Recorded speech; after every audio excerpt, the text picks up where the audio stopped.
Hi, folks. It's a real pleasure to see you all again. Hey, little fella. Of course I didn't forget about you all. Well, if we're all ready, it's time for another edition of TV Heaven.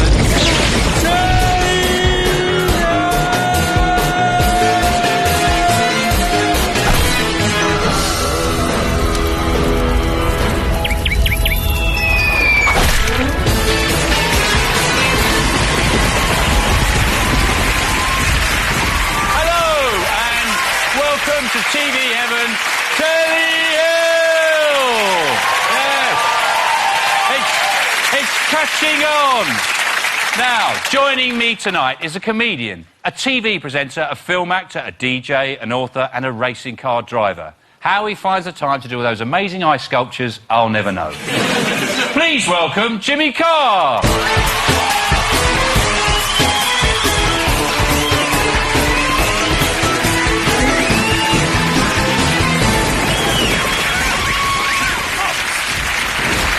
Thanks for coming on the show, Jimmy. Oh, not a bother. Welcome I'm in. loving TV, me. Yeah. You watch a lot?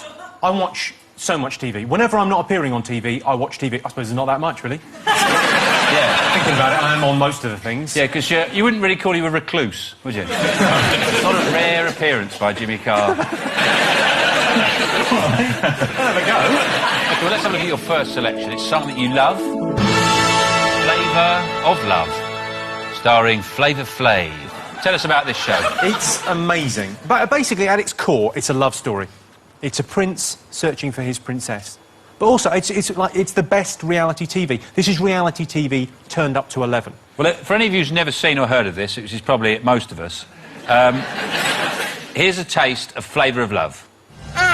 Flavor Flav!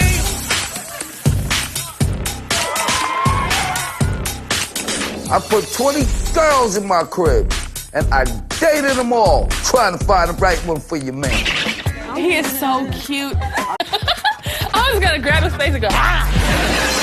Yo, I'm excited right about now.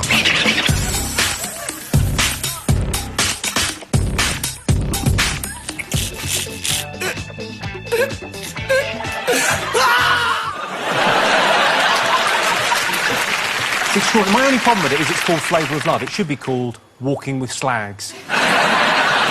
The interesting thing is, this is the second series. Yeah. The first series, yeah, they had 20 girls, and they basically whittled it down to one girl who was Flavour's, you know, love. And they found out, Sean, you won't believe this, they found out she was a bit of a gold digger. Really? Yeah, so they had to make a second series with exactly the same format. They didn't actually push the boat out to find the contestants either. It's like they went out to Burger King with a big net. That's about right, yeah. This lot'll do. But this is what happens after only 10 minutes in Flav's mansion, or I believe they call it a crib. I tell the girls to come up in the house, go find a bed. Hey, that room belongs. All taken. There wasn't enough beds for everybody, folks. I was on this bed first. Hey, don't touch my stuff. I was on this bed first. Hey, don't play. Do not touch, do not. Don't play. Oh, hell no, play. Don't play, bitch. Play. Don't you ever put your hands on me. Don't only hit me with flowers. Oh, hell no. It was like... She hit me. Oh, dare you put your hands on me, you and you Chill. You know, I don't like violence in my crib. You know what I'm saying? I mean, you know, it's got to be about peace and tranquility around me all the time. I should explain, peace and tranquility are two of the girls. The amazing thing about that is, like, if you like Big Brother, and I do, I love Big Brother, but, like, Big Brother sort of, they go, day 19, there's a bit of tension in the house. 10 minutes, there's a fight upstairs. It's unbelievable. It just cuts to the chase straight away. Yeah. Because they take these really extreme people that are a little bit more desperate than your average reality TV stars. And that's saying something. Well, this is the clip you really wanted to see. For you, it's the pinnacle of the show. I suppose the best way to describe it is we've seen they've had a bed shortage, but they've also got a shortage of lavatorial facilities. It's the nicest way I can put it, really. It's amazing. After we do the toast, I was like, what is that the smell in my crib, yo? Then I seen this girl in the back. She kind of went out of frame for a minute, but then she came back. She had this look on her face like, something takes off upstairs. Oh my goodness. Watch out, I think... I was like, wait a minute, I know we don't have no dogs in here. Ew, man, that's nasty, that's nasty. She just pooed, she just pooed. So, like, it just, like, pushed itself out. Get on my floor, man.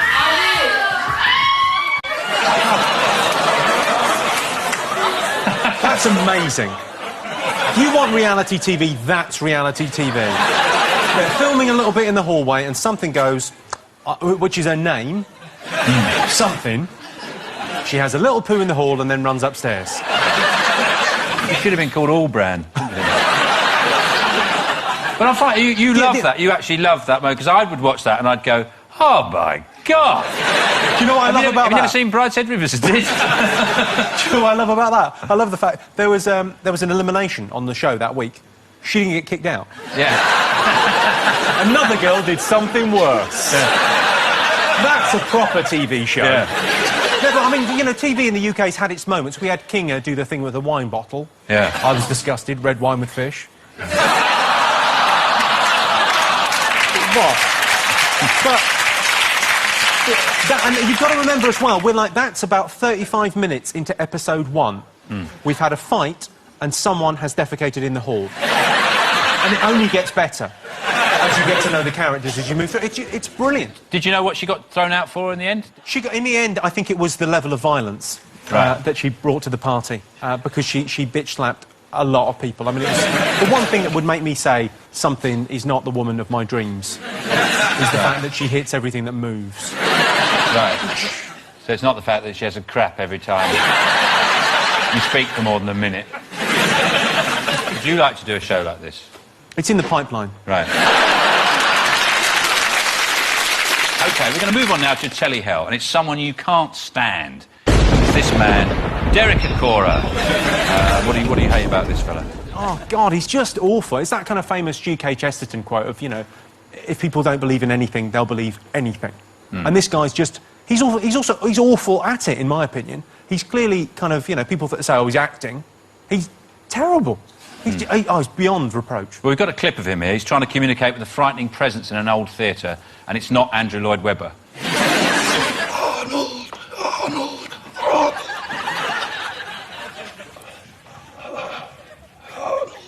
He's coming into my energy. He's coming into my energy. Arnold.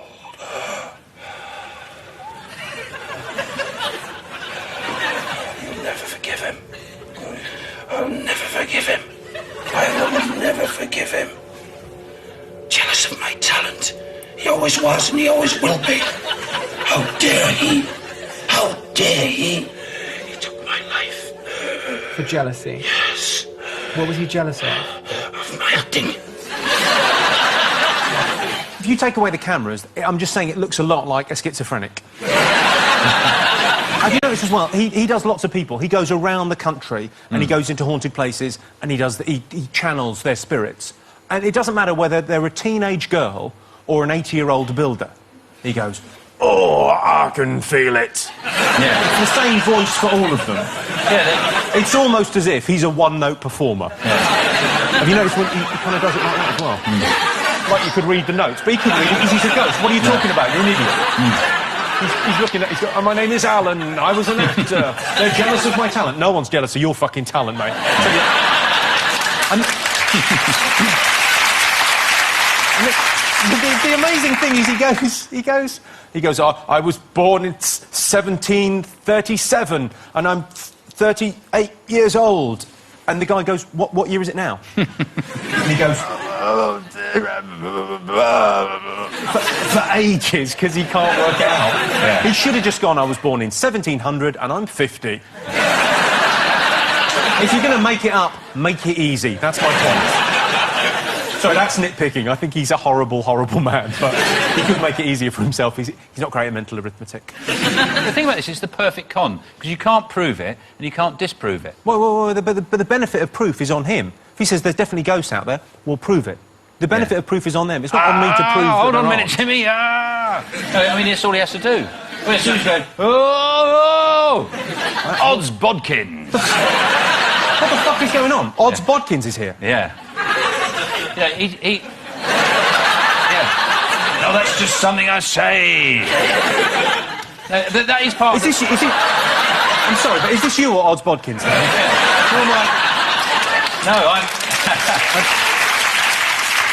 I'd like to say, I'd like to send him to London Dungeon and be going, oh, I'm getting pain, I'm getting torture, and you go, well, until 1973 it was a carpet warehouse. It's the nail gun. Yeah. Now, well, there's actually a whole channel, an entire channel devoted to this stuff. It's called Psychic TV, and their psychics are so good, they don't even have to speak to you or see you face to face. They can do it all for an answer phone message. The spirits are amazing. They've moved forward. Yeah. So what we thought we'd do, for a bit of a laugh... What are you like? I know. I'm Stop it, you. I'm a nutter, really. He's a nutter. A nutter. He once killed a man. Yeah. Yeah. No, I texted in. I texted them in a little message. Right. It's about us, just for a bit of a laugh. Oh, let's have a look. Yeah. Sean, 794, good evening to you, Sean. Meeting a funny colleague tonight. He's Jimmy, the 15th of September 72. For me, it's just work, but I'm afraid he wants more. Okay. Do his feelings affect our working relationship? Thank you, Sean. Absolutely. Sean's date of birth is the 13th of September 73. No, it isn't. Yeah, it is. Yeah, You're at least 10 years older than that, Sean. You've kept your looks, though, haven't you? So I've always felt a lot of heat from you, Jimmy. Fuck off. Just a feeling I get every now and again when you look at me.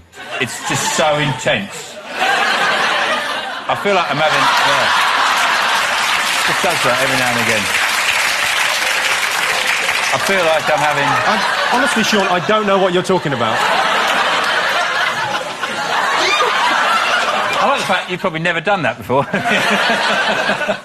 I've lived a life. But we thought we'd see what the answer is. I can't wait. Yeah.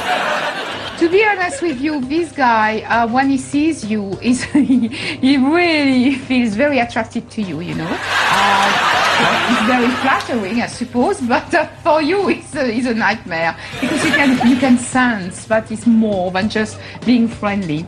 However, I don't think it's going to affect your relationship as such because if you ignore him and stay professional, nothing can touch you. So don't worry too much. And don't encourage him either because sometimes you can be a bit flirty yourself, actually. Yeah, they got your number. Yeah. That's it for part one, and we'll be back with more of Jimmy's TV Heaven, Telly Hell after the break.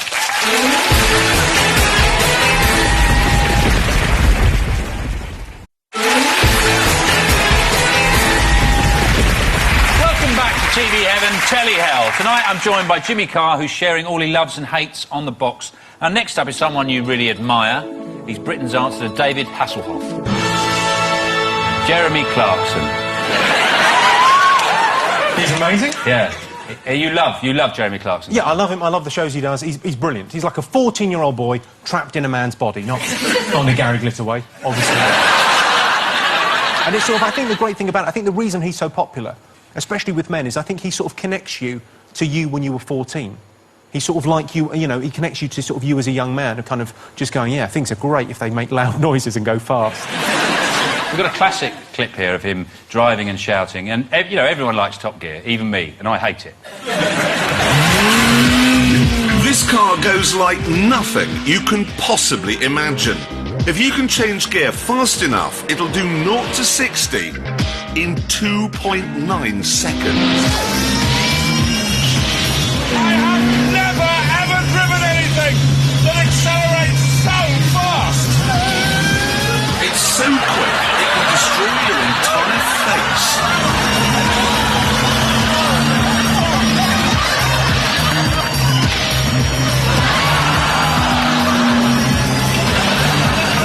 I am an alien! It's great. His face is actually like that when he's indoors with the windows closed. He's just an old bloke. He's a bit jowly. He does. He looks like someone out of a trawler net, doesn't he? I do find it a bit confusing. Like, sometimes, I mean, I love the show, but sometimes you watch it and he does a review of a car, and at the end of it you go, well, was that good or bad? Because it's like an iguana with a quill. What was that? Would I want that or not? Yeah. What you need, really, is someone in the corner of the screen there. You know, like the sort of... For the deaf people, they've got the little signer. Yeah. We just need a bloke there going... It is a good car, it is a bad car. Because that one he's driving there, he's talking like that's the best car in the world. He can't believe his luck. He's in an aerial Atom, not the most practical of motors. No. By the looks of things. But it does go from 0 to 60 in 2.9 seconds. And I'm always interested in this obsession. You measure it from 0 to 60, like there's these monsters that chase you and then you reach 59 miles an hour. And if you can get to 60 quick enough, they're like, ah! Yeah, he's gone 0 to 60 in 45 years. Yeah. No, but why is there a reason why they measure it in 0 to 60? I mean, you like cars, you obviously really love cars, don't you? Tends to be 0 to 62. 0 to 62? Yeah, 100 kilometres. Is that right? Yeah. Nerd. I don't know. I've literally no idea. But, you know, it doesn't matter. It's all about the facts and things. It's basically top trumps.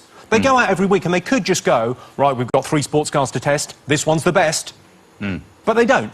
They go, right, we decided to drive to the south of France with the licence payers' money. Brilliant. Yeah. We nearly killed the midget.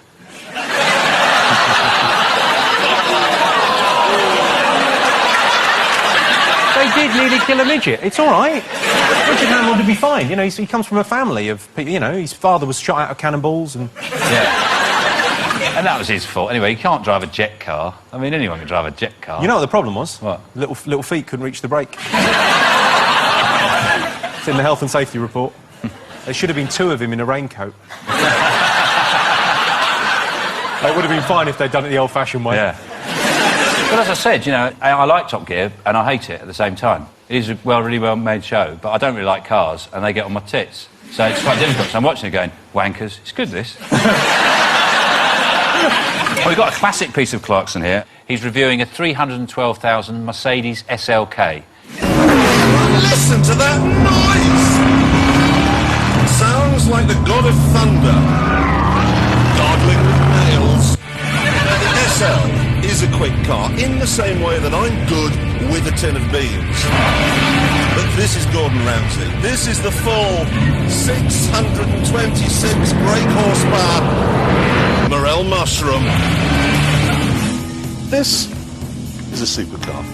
A bowl of prawns and avocado and crust. Delicious and tasty, but a bit hard to handle. Now, what Mercedes have done is taken those same supercar ingredients, but wrapped them up in 2 pieces of bread. See what I mean?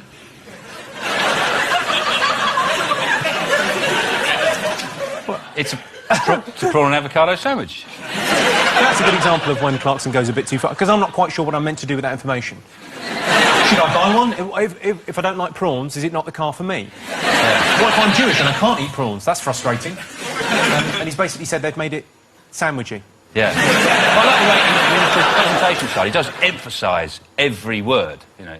It's like he's talking to a sort of foreign 4-year-old who's a bit pissed. Yeah. Gargling with nails. That's why I've just been walking around all day since I saw that clip going, gargling with nails. Because most people couldn't afford any of these cars. I mean, that car cost £312,000. Whew, that's more money than I make in a week. Yeah. Yeah. Yeah, I wouldn't spend half of that to get my daughter out of a Turkish prison. I'd say, leave her in there. OK, your next choice is something you hate, and this time it's a whole channel. Babe Station. What is there to hate in this show? It's just I'm not being kind of mawkish about this kind of thing. I've got no objection to pornography whatsoever, but this is why porn actresses don't talk. OK. Well, it broadcasts at night. Here's a typical example of how they open their show. You are here with me, the very naughty Miss Danny O'Neill, and it is that filthy Friday, is it not, boys and girls? It's come to the end of the week, has it not? All the hard work is now over. The weekend is about to begin, is it? Is it Thursday? I'll start again then. Welcome to Thursday. It's only a day out. Give her a break. I like it when she goes, it's Friday. She goes, let the wanking commence.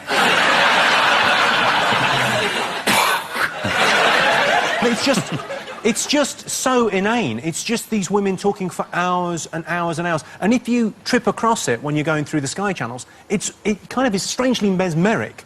It's just the most inane nonsense. Because it's kind of weirdly soft-core as well. It's just kind of women in their sort of, you know, bra and knickers, talking nonsense. People are texting in. Just the loneliest men in the world texting in. The Samaritans are busy or something. Well, I imagine some of them, like, phone up the psychic channel and say, will I be watching Babe Station again tonight? I hope not. Yes, you will. We've got another clip here. And in this clip, Vanessa and Destiny have put aside their needlepoint for the evening and are considering offers of betrothal from eligible gentlemen. Really? Whilst Tasha wiggles her arse. This is the most number of guys you've taken on at one go. Why? Why? No, I'll tell you what, I've got a few holes, but I like to give my full-on attention to the lads. What's the point of having 5 tallywhackers flapping in your face if you can't give them all the same amount of love and attention that they deserve? Right. Firstly, I don't know whether that's the most erotic accent I've ever heard. Secondly, the term tallywhacker, I would argue, is impossible to make in any way erotic. Yeah, I'll try. Do you want to see my tallywhacker? It's up there with dingle-dangle in terms of things not to call your cock. I've never heard that as a term, tallywhacker. I reckon she's been watching Call My Bluff. I think isn't that one of those horns they use in hunting? That's like a tallywhacker.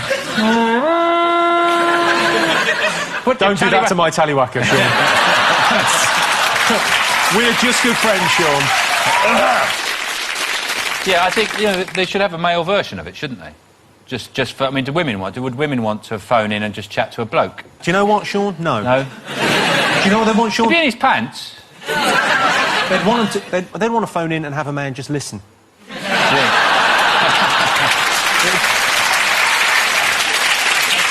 Well, Jimmy, thanks for that glimpse into TV Heaven, Telly Hell. Now, is there any bit of telly you'd like to recreate for us? Got an idea. OK. Ladies and gentlemen, Jimmy Carr.